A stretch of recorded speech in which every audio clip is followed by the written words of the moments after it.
محترم سامعین و سامعات، ناظرین و ناظرات،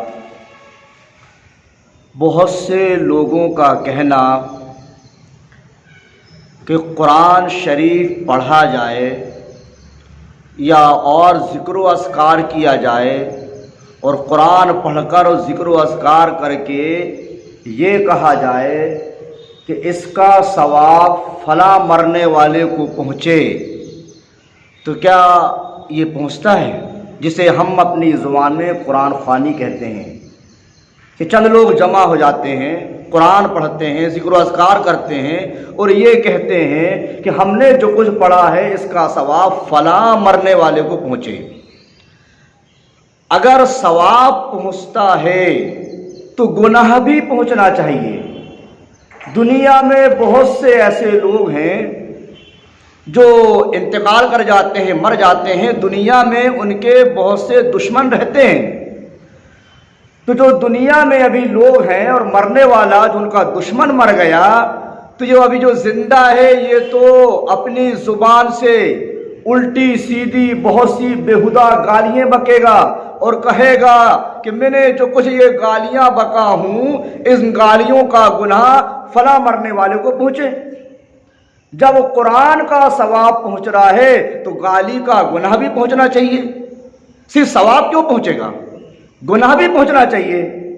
اسی لیے میرے نوجوان ساتھیوں، بزرگوں، دینی بھائیوں، نہ قرآن خوانی کا ثواب پہنچتا ہے اور نہ ہی گالی بکنے کا گناہ پہنچتا ہے۔ اگر ایسا ہونے لگ جائے تو دنیا میں لاکھ پتی، کروڑ پتی، ارب پتی لوگ ہیں، وہ اپنے مرے ہوئے ماں باپ کے لیے مہینے میں 2-4 قرآن خوانی کروا کر بخشواتے رہیں گے۔ کروڑ پتی، ارب پتی لوگ تو جنت میں چلے جائیں گے اور یہ بیچارے غریب۔ اسی لیے نہ قرآن خوانی کا ثواب پہنچتا ہے اور نہ گالی کا گناہ پہنچتا ہے۔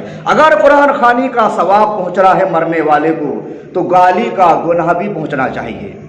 آدمی اپنے دشمن، مرے ہوئے دشمن کے لیے، جس سے دنیا میں دشمنی تھی، بات چیت بند تھی، دشمنی تھی، اگر وہ مر گیا تو اس کے لیے مزدور لگا کر گالی بکوائے گا۔ جس طرح کے ہم بہت سے لوگ جمع کر کے قرآن خوانی کرواتے ہیں، ایسی وہ گالیاں بکے گا اور گالیاں بک کر کہے گا کہ اللہ پاک ان ساری گالیوں کا گناہ فلاں مرنے والے کو پہنچے۔ تو نہ گالی کا گناہ پہنچتا ہے اور نہ ہی قرآن خوانی کا ثواب پہنچتا ہے۔ پہنچتا کیا ہے وہ نبی کریم صلی اللہ علیہ وسلم بتاتے ہیں، کیا پہنچتا ہے؟ اِنَّا مِمَّا يُلْحِقُ الْمُؤْمِنُ مِن مَالِهِ وَحَسَنَاتِهِ بَعْدَ مَوْتِهِ صَدَقَةً، مرنے والے کے مرنے کے بعد جو اس کو ثواب پہنچتا ہے اس کی نیکیوں میں سے، اچھائیوں میں سے، وہ اس مال میں سے پہنچتا ہے اور ان نیکیوں میں سے پہنچتا ہے اخرجہا من مالہ فی صحتہ و حیاتہ یلحقہ بعد موتہ، مرنے والے نے اپنی زندگی میں، اپنے حیات میں اور ہوش و حواس کے صحیح رہتے ہوئے اپنے مال میں سے، اپنی زندگی میں، اپنے ہوش و حواس کے صحیح میں جو کچھ صدقہ و خیرات کیا ہے، اچھے کام کیا ہے، اس کا ثواب پہنچتا ہے۔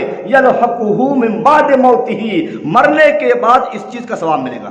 اپنی زندگی میں کیا ہے اور اپنے ہوش و حواس کے صحیح میں کیا ہے اور اپنے مال میں سے کیا ہے۔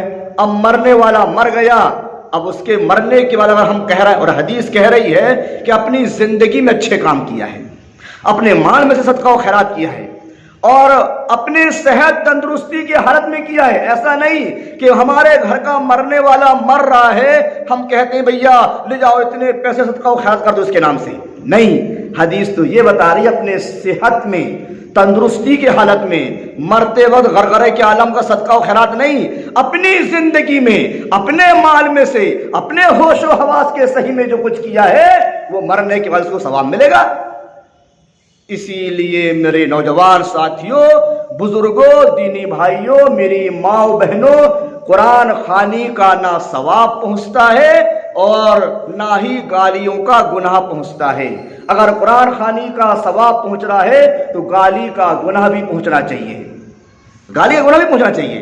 ایسا ہونے لگ جائے گا تو لوگ اپنے دشمنوں کو جنت میں جانے نہیں دیں گے، دن بھر گالیاں بکیں گے اور کہیں گے اللہ پاک ان گالی کا گناہ فلاں مرنے والے کو پہنچے۔ جس طریقے سے ہم ثواب پہنچاتے ہیں کہ قرآن پڑھ کے اللہ پاک اس کا ثواب مرنے والے کو پہنچے، اگر ثواب پہنچ رہا ہے تو گناہ بھی پہنچنا چاہیے۔ اسی لیے نہ ثواب پہنچتا ہے قرآن خوانی کا اور نہ ہی گالی کا گناہ پہنچے گا، اور اگر ثواب پہنچ رہا ہے قرآن خوانی کا تو گالی کا گناہ بھی پہنچنا چاہیے۔